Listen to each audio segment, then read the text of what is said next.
Hello everyone, welcome to CME academy. তোমরা অনেকেই অনুরোধ করেছিলে পিয়াজে, কোহলবার্গ এবং ভাইগটস্কির ওপর টপ কিছু কোয়েশ্চেন যেগুলো তোমাদের পরবর্তী যে এক্সাম সেটাতে সাহায্য করবে। তো সেক্ষেত্রে এখানে টোটাল দুটো সেটেতে তোমাদের কোয়েশ্চেনগুলো দেয়া হয়েছে। আমরা বেশি দেরি না করে চলো কোয়েশ্চেনেতে চলে যাই। সেক্ষেত্রে দেখো, প্রথম যে প্রশ্ন, এখানে সবকটা প্রশ্নই কিন্তু খুব গুরুত্বপূর্ণ। প্রথম প্রশ্ন কি বলেছে, যে জ্ঞান বা প্রজ্ঞার বিকাশের ক্ষেত্রে স্কিমার ধারণাটি কে প্রথম উদ্ভাবন করেন? আমি যখন তোমাদের ক্লাসে পড়িয়েছিলাম, তোমাদেরকে কিন্তু আমি জানিয়েছিলাম যে স্কিমার যে ধারণা, এর প্রথম উদ্ভাবক হলেন মনোবিজ্ঞানী আর্ট বার্টলেট। এবং এর সাথে সাথে তোমরা কিন্তু নোট ডাউন করে রাখবে যে উনি কত সালেতে এটা উল্লেখ করেছিলেন, 1932 খ্রিস্টাব্দে। এবং স্কিমা কি? স্কিমা সম্পর্কে আমি যখন পড়িয়েছিলাম, সেটাও তোমাদেরকে জানিয়েছিলাম যে মানুষ কিন্তু এই স্কিমা দিয়েই চিন্তা করে। অর্থাৎ আমরা বলতে পারি যে মানুষের যে চিন্তনের যে প্রাথমিক উপাদান, সেটা হচ্ছে কিন্তু এই স্কিমা, যেটা কিনা আর্ট বার্টলেট 1932 সালে প্রথম উদ্ভাবন করেছিলেন। পরের প্রশ্নতে যাচ্ছি। পিয়াজে জ্ঞানমূলক বিকাশের কটি স্তরের কথা উল্লেখ করেছেন? তোমরা সকলেই জানো যে উনি 4টে স্তরের কথা উল্লেখ করেছেন। সেই 4টে স্তর কি? সংবেদন সঞ্চালনমূলক স্তর, প্রাক সক্রিয়তার স্তর, মূর্ত সক্রিয়তার স্তর এবং যৌক্তিক সক্রিয়তার স্তর। এবং আমাদের এখানে কাজ কি হবে, যে প্রত্যেকটা স্তর যে রয়েছে তার বয়সগুলোকে মাথায় রাখা।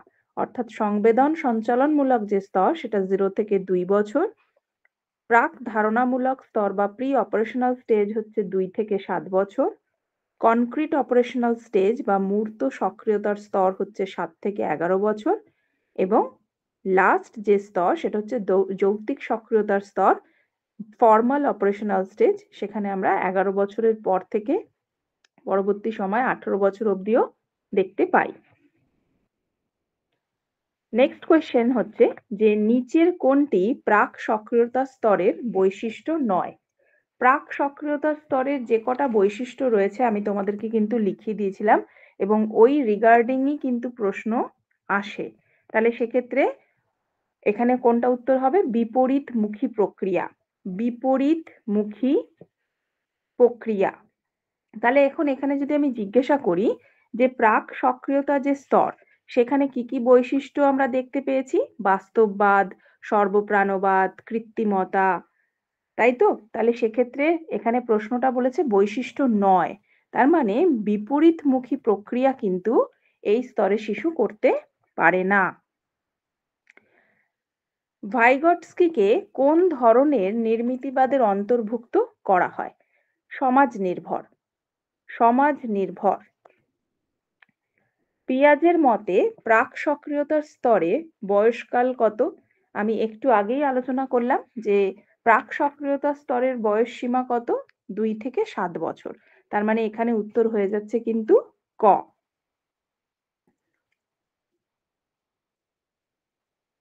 জ্ঞান বা বোধ কি? এটাও তোমাদের পড়িয়েছি। জ্ঞান বা বোধ কি? এর উত্তর কি হবে? অবশ্যই জ্ঞান বা বোধ হলো সমাজ সাংস্কৃতিক বিষয়। অপশন গ। এই প্রশ্নটা খুব গুরুত্বপূর্ণ। দেখো, বলেছে কোনো বালককে যদি ক খ গ 3টি অসমান পাথরের টুকরো দেখিয়ে বলা হয় ক টুকরোটি ক্ষয়ের থেকে বড়, গ টুকরোটি ক্ষয়ের থেকে বড়, তবে কোন টুকরোটি সব থেকে বড়? সে যদি বলতে পারে যে গ টুকরোটি সব থেকে বড়, আবার তাকে যদি ঘুরিয়ে প্রশ্ন করা হয় যে রাম শ্যামের থেকে বড়, শ্যাম যদুর থেকে বড়, তাহলে কে সব থেকে বড়? এই ধরনের যে প্রশ্নটা বলছে যে বালকটি যদি সঠিক উত্তর দিতে সক্ষম না হয়, তাহলে বালকটি প্রজ্ঞামূলক বিকাশের কোন স্তরে অবস্থিত? মানে এই ধরনের প্রশ্নের উত্তর কারা দিতে পারবে? কোন স্তরের শিশুরা দিতে পারবে? মূর্ত সক্রিয়তার স্তরের শিশুরা দিতে পারবে। মূর্ত সক্রিয়তা স্তরের ইংরেজি কি? কনক্রিট অপারেশনাল স্টেজ, যার বয়সসীমা কত? 7 বছর থেকে 11 বছর। এগুলো কিন্তু মাথায় রাখতে হবে তোমাদের। পরের প্রশ্ন দেখো, নির্মাণবাদের সঙ্গে কি কি অপশন দিয়েছে?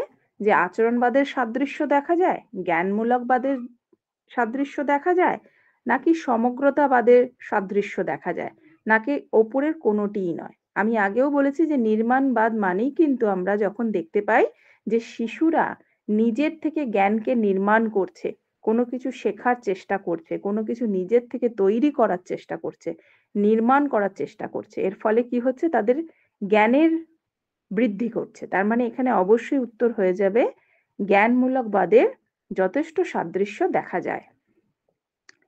এই প্রশ্নটাও দেখো, ভালো প্রশ্ন, যে যদি কোনো বালক বলছে কি যে সঠিক কাজ করতে এবং সেই কাজটাকে ব্যাখ্যা করতে সক্ষম হয়, ভবিষ্যৎ সম্পর্কে চিন্তা করতে পারে, তারপরে সম্ভাবনা থেকে প্রকৃত সত্যকে চিন্তা করতে পারে, তার সাথে সাথে সমস্যার সমাধানে স্বাচ্ছন্দ্য বোধ করে, তাহলে বালকটি কোন স্টেজে রয়েছে?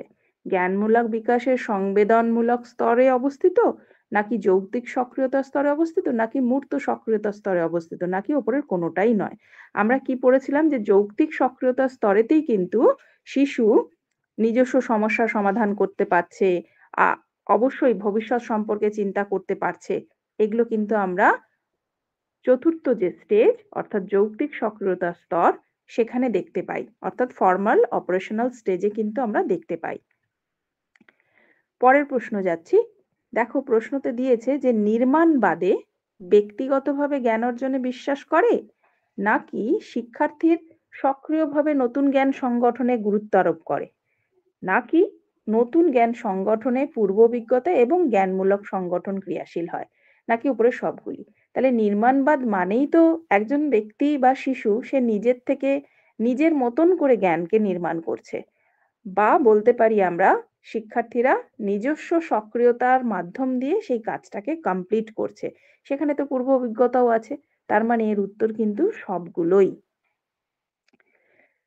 পিয়াজের মতে প্রজ্ঞামূলক বিকাশের ক্রমপর্যায় হলো, অর্থাৎ এই প্রশ্নটা সোজা কিন্তু অনেক সময় ভুল হয়ে যায়। আমরা যদি স্টেজগুলোর মাথায় না রাখি তাহলে কিন্তু খুব সমস্যা। আর আমি তার জন্য তোমাদেরকে একটা শর্ট ফর্ম বলেছিলাম যে এসপি সিএফ, এই যে জিনিসটা এটা মাথায় রাখতে হবে, অর্থাৎ sensory motor stage, pre operational stage, concrete operational stage এবং ফর্মাল অপারেশনাল স্টেজ। তাহলে সেক্ষেত্রে প্রথমেই হয়ে যাচ্ছে সংবেদন সঞ্চালনমূলক স্তর, অর্থাৎ আমরা বি অপশনটাকে যদি দেখি, প্রাক সক্রিয়তার স্তর, তারপরে মূর্ত সক্রিয়তার স্তর এবং শেষে হচ্ছে যৌক্তিক সক্রিয়তার স্তর। ভাইগটস্কি টুলস বলতে কি বুঝিয়েছেন? যারা এই ক্লাসটা ভাইগটস্কির করনি তারা অবশ্যই ক্লাসটা আরেকবার করে নেবে, কারণ অনেকেই জানো না যে ভাইগটস্কি টুলস সম্পর্কে কি বলতে চেয়েছেন। তাহলে সেক্ষেত্রে আমরা কিন্তু দেখেছি যে উনি টুলস সম্পর্কে কিন্তু এখানে ভাষা, গণিতের বিভিন্ন প্রক্রিয়া, আমি তোমাদের ছবি দিয়ে দিয়ে বুঝিয়েছিলাম, নিমোনিক টেকনিক্স, তাই এখানে কিন্তু সবগুলোই হবে এর যথার্থ উত্তর। নির্মাণবাদ হলো একটি তত্ত্ব যেখানে বিশ্ব সম্পর্কে শিক্ষার্থীর নিজের ধারণার উপর গুরুত্ব আরোপ করে, শিক্ষার্থীর স্মৃতি এবং পুনরুদ্বেগ এর উপর গুরুত্ব আরোপ করছে, নাকি শিক্ষকের ব্যাখ্যার উপর নির্ভর করছে, নাকি অনুকরণের ভূমিকার উপর নির্ভর করছে?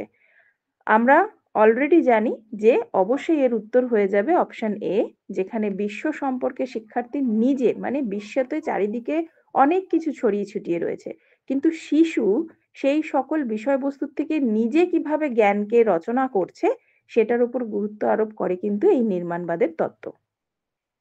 শিশু শিক্ষায় জ্ঞানমূলক বিকাশের তাৎপর্য কি? অবশ্যই শিক্ষককে জানতে হবে শিক্ষার্থীর জ্ঞানমূলক বিকাশ কোন স্তরে রয়েছে, ওই স্তরে শিক্ষণ অভিজ্ঞতাগুলো প্রকৃত কি, নাকি শিশু যথেষ্ট ভাষা প্রয়োগ করছে, সবগুলোই কিন্তু এখানে আমাদের জ্ঞানমূলক বিকাশের উভয় ভাবেই কিন্তু তাৎপর্য। তাই অপশন ডি হবে এর সঠিক উত্তর। পরের প্রশ্নে যাচ্ছি। শিক্ষার্থীর, আচ্ছা একটু বলে রাখি যে এই পুরো কোয়েশ্চেনের পিডিএফটা তোমরা পেয়ে যাবে, ড্রাইভে দেওয়া রয়েছে, সেখান থেকে তোমরা অবশ্যই ডাউনলোড করে নেবে এবং এই প্রশ্নগুলোর উত্তর কিন্তু সকলে প্র্যাকটিস করতে থাকবে এবং তোমরা অবশ্যই জানাবে যে তোমরা আর কোন টপিকের ওপর অনেক অনেক এমসিকিউ চাইছো, সেই বুঝে আমরা প্রোভাইড করার চেষ্টা করব। শিক্ষার্থীর বর্তমান পারদর্শিতা এবং শিক্ষক ও অন্যান্যদের সাহায্যে পারদর্শিতার সম্ভাবনার পার্থক্যকে কি বলে? অবশ্যই zone of proximal development. Vygotsky সংকেত মানে সিম্বল বলতে কি বুঝিয়েছিলেন? মানচিত্র, চিত্রাঙ্কন, লিখন নাকি সবগুলো? অবশ্যই তোমরা যারা ক্লাস করেছো এখানে জানো যে উনি কিন্তু সবগুলোর কথাই সিম্বল হিসেবে বোঝাতে চেয়েছেন। নিচের কোন মনোবিদ বোধ বিকাশের ক্ষেত্রে ব্যক্তির ওপর বিশেষ গুরুত্ব আরোপ করেছেন? অবশ্যই এটা তোমরা জানো পিয়াজে, তাই পিয়াজের ছবি দেখেই তোমাদের মনে পড়ে গেছে যে এটা পিয়াজে হবে। একটি বালক কার্যকারণ সহকারে বিমূর্ত চিন্তা করতে পারে এবং সম্ভাবনাগুলিকে পরীক্ষা করতে পারে। পিয়াজের মতে বালকটি প্রজ্ঞামূলক বিকাশের কোন স্তরে অবস্থিত? এই ধরনের প্রশ্ন কিন্তু খুব ইম্পর্টেন্ট এবং আমি একটু তোমাদের সংকেত দিয়ে রাখি যে যখনই বিমূর্ত চিন্তা করতে পারছে, নিজের সমস্যাগুলো নিজে সমাধান করতে পারছে, তখন কিন্তু অবশ্যই সেই প্রশ্নের উত্তর চোখ কান বুজে যৌক্তিক সক্রিয়তার স্তর হবে। কেউ ভুলবে না কিন্তু, ঠিক আছে? আর এই যৌক্তিক সক্রিয়তার স্তরের ইংরেজিটা কি আছে? Formal operational stage. ইংরেজি প্রশ্ন অবশ্যই মিলিয়ে দেখতে হবে। পরের প্রশ্নে যাচ্ছি, নিচের কোনটি নির্মাণবাদের নীতি নয়? Very good question. যে বলছে যে এখানে কোনটি নির্মাণবাদের নীতি নয়, নীতি সম্পর্কে আলোচনা হয়েছে, সেক্ষেত্রে কোনটা নীতি নয়? অবশ্যই গয়েরটা, জ্ঞানের বাস্তবতা ও সত্যতার উপর গুরুত্ব আরোপ, এটা নীতি নয়, ঠিক আছে? নিম্নে উল্লিখিত কোন মনোবিজ্ঞানী নির্মাণবাদী বলে পরিচিত নন? অর্থাৎ এখানে অনেকের নাম রয়েছে, সেক্ষেত্রে কোন মনোবিজ্ঞানীকে আমরা নির্মাণবাদী বলতে পারি না? স্কিনারকে। এছাড়া ভাইগটস্কি, ব্রুনার, জোসেফ নোভাক এরা সকলেই কিন্তু, তোমাদের কাছে এই জোসেফ নোভাক নামটা অপরিচিত, কিন্তু স্কিনার তোমরা শিখনের তত্ত্বই পড়েছো, তাই মিলিয়ে ফেলবে না। স্কিনার কিন্তু এখানে নির্মাণবাদী হিসেবে পরিচিত নয়। পরের প্রশ্নে যাচ্ছি, বর্তমানে নির্মাণবাদ দৃষ্টিভঙ্গি, দেখো এখানে দিয়েছে যে শিক্ষা বিজ্ঞানে প্রয়োগ করা হয়, শিক্ষা বিজ্ঞান, মনোবিজ্ঞান, সমাজবিদ্যা এই বিষয়গুলোতে প্রয়োগ করছে, নাকি সমাজবিজ্ঞান, প্রাকৃতিক বিজ্ঞান এবং প্রযুক্তি বিজ্ঞানে প্রয়োগ করা হয়, নাকি সর্বশেষ অপশন যে সমাজবিজ্ঞান, প্রাকৃতিক বিজ্ঞান, প্রযুক্তি বিজ্ঞান, বাণিজ্য বিজ্ঞান সর্বক্ষেত্রে প্রয়োগ করা হয়? অবশ্যই অপশন ডি হবে কিন্তু এর সঠিক উত্তর।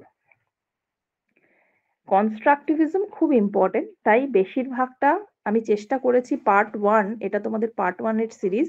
এখানে নির্মিতিবাদদের ওপরে অনেকেই রিকোয়েস্ট করেছিলে কোয়েশ্চেন পাওনি, সেজন্য আমি নির্মিতিবাদটার উপর ফোকাস করে অনেকগুলো কোয়েশ্চেন দিয়েছি এবং তার সাথে সাথে পিয়াজে, ভাইগটস্কি, কোহলবার্গকে অ্যাড করে দিয়েছি।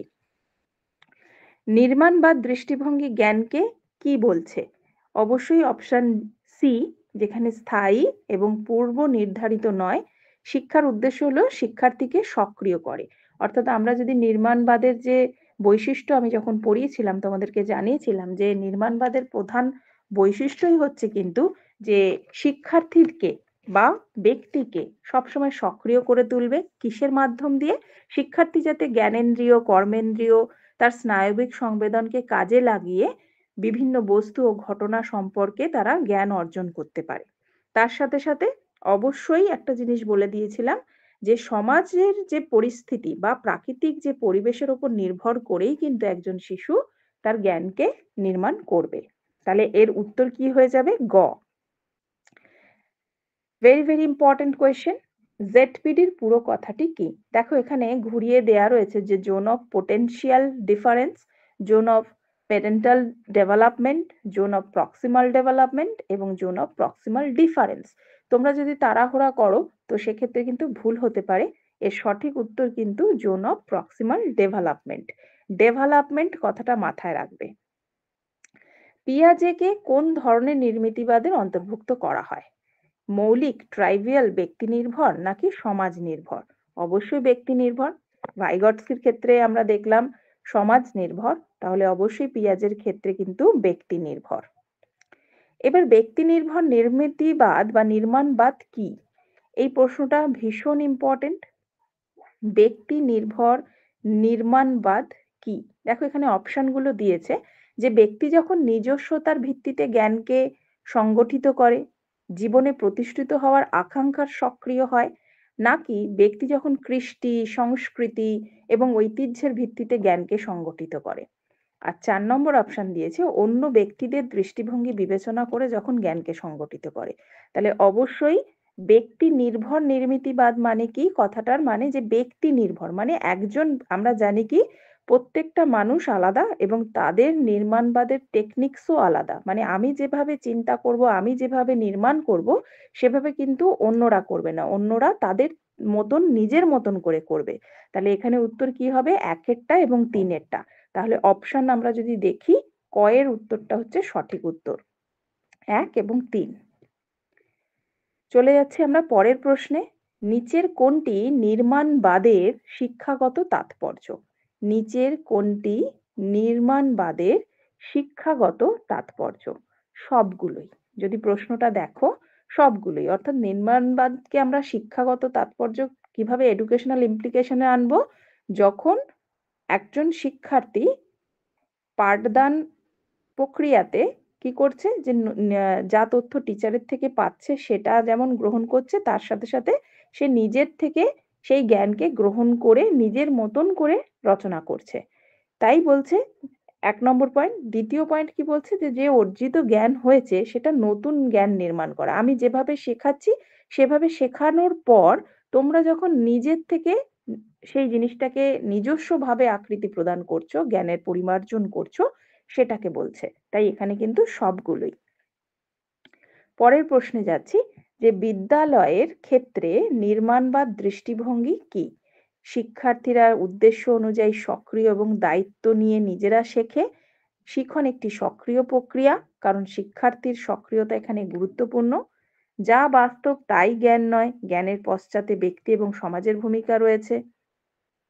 যা শিখতে হবে তা পাঠ্যক্রম নয়, পাঠ্যক্রম হলো শিক্ষণীয় কর্মসূচি, উপকরণ এবং উপাদান।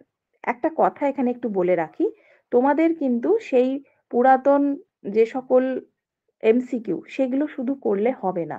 তোমরা যারা গত বছর প্রাইমারি টেট দিয়েছো, নিশ্চয়ই সেখানে দেখেছো যে প্রশ্ন কিন্তু অনেক বড় বড় হচ্ছে। তাতে কিন্তু তোমাদের পড়ে প্রশ্নটাকে বুঝে সেই ১ মিনিটের মধ্যে সলভ করতে হচ্ছে। তাই তোমরা চেষ্টা করো যে যত এই ধরনের কোয়েশ্চেন আছে সেগুলো কিন্তু ভীষণ গুরুত্বপূর্ণ। তাই এই ধরনের প্রশ্নই যেন তোমরা প্র্যাকটিস করো। অর্থাৎ প্রশ্নের যে মান খুব স্ট্যান্ডার্ড হয়েছে।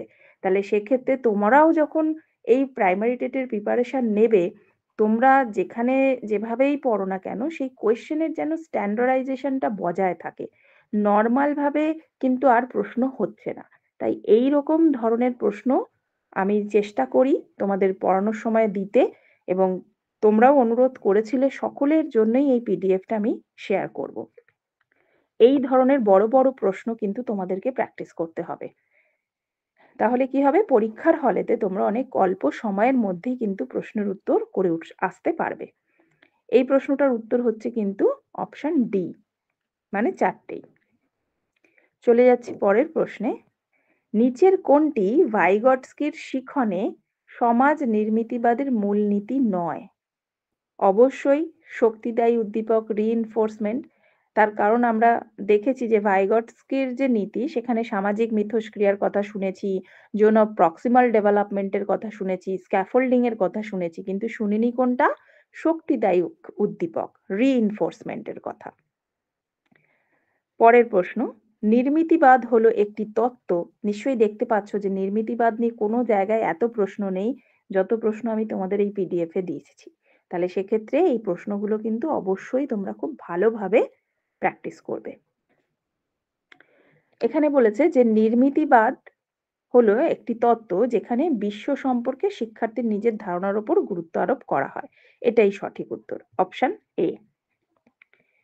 এবার বলছে যে ভাইগটস্কির নৈকট্যের বিকাশের সীমা অর্থাৎ জেডপিডির যে ধারণা সেটা শিক্ষার্থীর শিখনের ক্ষমতাকে ব্যক্ত করছে, নাকি শিক্ষার্থীর শিখনের অসম্পূর্ণতাকে ব্যাখ্যা করছে, নাকি শিক্ষার্থীর শিখনের ওপর অন্যান্যদের ভূমিকার ব্যাখ্যা করছে? কথা এখানে বলছে, নাকি উপরের সবগুলোই? আমরা যখন পড়েছিলাম তখন আমরা জেনেছিলাম যে জেডপিডি মানেই হচ্ছে কিন্তু যে শিক্ষার্থী অন্য জনের ভূমিকা এখানে কিন্তু রয়েছে, এমকেও, অর্থাৎ মোর নলেজেবল ফ্রম আদার্স, শিক্ষার্থী যাকে মনে করছে। তাহলে সেক্ষেত্রে অবশ্যই অপশন সি। চলে যাচ্ছি পরের প্রশ্নে। ভাইগটস্কির মতে জ্ঞান বা প্রজ্ঞা জন্ম নেয় কোথা থেকে? তোমাদের যদি এই রকম কোয়েশ্চেন আরো চাই, তোমরা একটু জানাবে, মেসেজ করবে। ভালো লাগলে অবশ্যই লাইক করবে এবং বন্ধুদের সাথে শেয়ার করবে। এখানে দেখো বলেছে যে ভাইগটস্কির মতে জ্ঞান বা প্রজ্ঞা কোথা থেকে জন্ম নিচ্ছে? অবশ্যই বাহ্যিক এবং অভ্যন্তরীণ উপাদানের সঙ্গে মিথস্ক্রিয়ার ফলে। শুধুমাত্র যে বাহ্যিক উপাদানের মাধ্যম দিয়ে আমাদের প্রজ্ঞা জন্মায় তা কিন্তু নয়, অর্থাৎ সমাজের সাথে মিশেই একে অপরের সাথে মিথস্ক্রিয়া করেই কিন্তু এই প্রজ্ঞা বা জ্ঞানের জন্ম হয়। স্ক্যাফোল্ডিং বা ভাড়া বন্ধন বলতে কি বোঝায়? স্ক্যাফোল্ডিং আমি যেভাবে ভাইগটস্কি পড়িয়েছি তাতে তোমাদের আশা করছি ভাইগটস্কির থেকে যে কোনো প্রশ্ন আসলে তোমরা করতে পারবে। সেক্ষেত্রে খুব ভালোভাবে ভাইগটস্কির ভিডিও অবশ্যই দেখবে। বলছে স্ক্যাফোল্ডিং হচ্ছে সমস্যা সমাধানে শিক্ষার্থীদের সংকেত প্রদান, মনে করিয়ে দেওয়া, সমস্যাকে ক্ষুদ্র ক্ষুদ্র অংশে বিভক্ত করা, সবগুলোই। স্ক্যাফোল্ডিং মানে সবগুলোই, কিন্তু কখনোই শিক্ষার্থীকে পুরোপুরি উত্তর করে দেওয়া নয়। একটা লিমিটেশন অবধি সেখানে ক্লু থাকতে পারে, সেখানে এনকারেজমেন্ট থাকতে পারে, এগুলো সবই কিন্তু স্ক্যাফোল্ডিং। সমস্যাকে ছোট ছোট অংশে বিভক্ত করে দেওয়া হতে পারে, ঠিক আছে, কিন্তু কখনোই সঠিক উত্তর করে দেওয়া যাবে না। স্ক্যাফোল্ডিং মানে ততটাই সাহায্য করতে হবে যতক্ষণ না সে করতে পারছে। লেভ ভাইগটস্কি হলেন কে, কোনখানে ছিলেন উনি? ফরাসি, ইংরেজ, না রাশিয়ান, না জার্মানি? অবশ্যই কিন্তু রাশিয়ান।